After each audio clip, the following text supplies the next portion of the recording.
Hello, and welcome to this week's news bulletin from the Christian Institute. First, a government consultation on amending Section 5 of the Public Order Act is set to close next week. The consultation is a response to widespread concern that police forces in England and Wales have been misusing Section 5 to make arrests, which effectively criminalises free speech. The Public Order Act of 1986 currently outlaws threatening, abusive or insulting words or behaviour. However, many believe that the inclusion of the word insulting makes this offence too broad. The Parliamentary Joint Committee on Human Rights has proposed deleting the word insulting from Section 5 after hearing evidence that it is being used inappropriately. Supporters of the change believe simply removing the word insulting would bring greater clarity to legislation, help protect free speech and prevent activists wasting police time. Conservative MP Edward Lee, who adopted the Joint Committee's amendment, says the current law must allow people to express an opinion without fear of arrest. People should be allowed to have robust debates about anything they like. And if I want to say to you that, a particular faith is a cult or something, if I want to criticise it, I should be allowed to do so without sort of being threatening or abusive. But the way the legislation is framed at the moment is that if you subjectively feel that I've insulted you, potentially you could have me prosecuted, which is ridiculous. There have been several cases where similar interpretations of the Act have been applied by the police. Jessica Khan has been taking a look at some of them.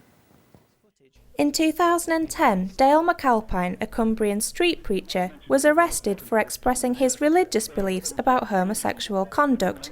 His arrest was captured on camera. It still is not against the law. There's a clause. It isn't.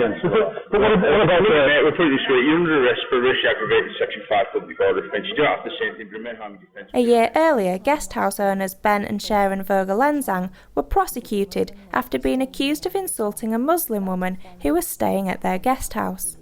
We had debated religion with her, and she felt insulted because, as Christians, we didn't agree with her beliefs. She went to the police, and we were shocked to be arrested, charged and prosecuted under Section 5 of the Public Order Act.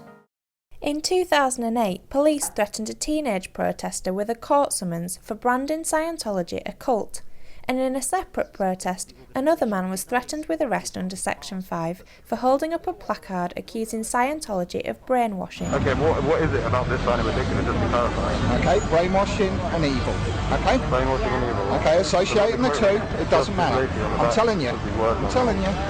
Section 5, you will get arrested unless you put that placard away. And just a few months ago, Jamie Murray, a Christian cafe owner in Blackpool, was visited by police and ordered to switch off a video displaying verses from the Bible. Just felt like a bit of an interrogation.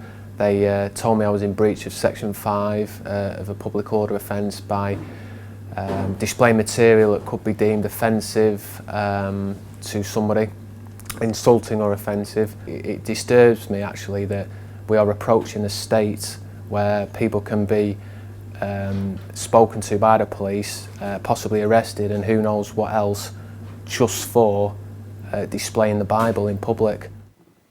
Calls to protect free speech by removing the word insulting from Section 5 have come from all sections of society. Edward Lee has massed the support of over 60 MPs from all parties in the Commons, and Lord Deer, the former Chief Constable of West Midlands Police, has taken a lead in the House of Lords by voicing his support for change. Civil liberties organisations, Justice and Liberty, along with the National Secular Society, have also backed the rewording. NSS Executive Director Keith Porteous-Wood offered his thoughts on the recent Blackpool cafe case. I think that the case of the cafe owner displaying the Bible, exciting the police's involvement, illustrates probably more than any other before how stupid the interpretation of the law is becoming. And I think we need therefore to look at the law itself, and we agree in this instance with the Christian Institute that the word insulting needs to be taken out of the law. The public consultation is due to close next Friday. That's January the 13th. So there's still time for you to submit a response in support of change. You can do this by visiting our website at christian.org.uk, follow the Section 5 links, and you can fill in an online return and let the government know your views. There are also some tips and advice to help you complete the form.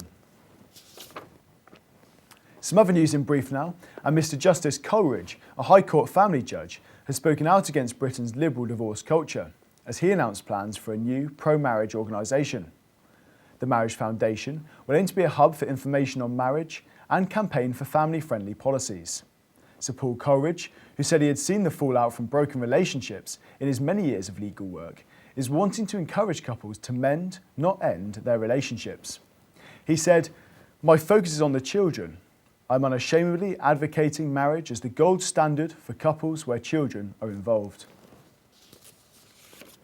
A new report produced with think tank Demos says that adults who are thought to have less than a year to live should be able to ask doctors for drugs which would end their life. The report, produced by the group's Commission on Assisted Suicide, was financed by author Sir Terry Pratchett and businessman Bernard Lewis, both of whom back assisted suicide. But criticism has been widespread, with the British Medical Association, disability charity Scope, and Dr Peter Saunders of Care Not Killing among the first to speak out. Richard Hawkes from Scope said that he had little confidence in the Commission's oversimple safeguards. And Dr Saunders commented that the investigation was unnecessary, biased and lacking in transparency. And finally, a group of nurses in America have won a major court battle against a hospital which tried to force them to assist with abortions. A change in policy at the hospital in New Jersey required nurses to participate in abortions, contrary to state law. The nurses decided to sue the hospital with the support of the Alliance Defence Fund. Matt Bowman, who represented them, said, "The hospital has finally done the right thing in agreeing to obey the law and not force our clients to do any work on abortion cases in violation of their beliefs." Well, that's all for this week. For more information and regular updates on all of our stories, plus much more, visit our website at christian.org.uk. Until next time, goodbye.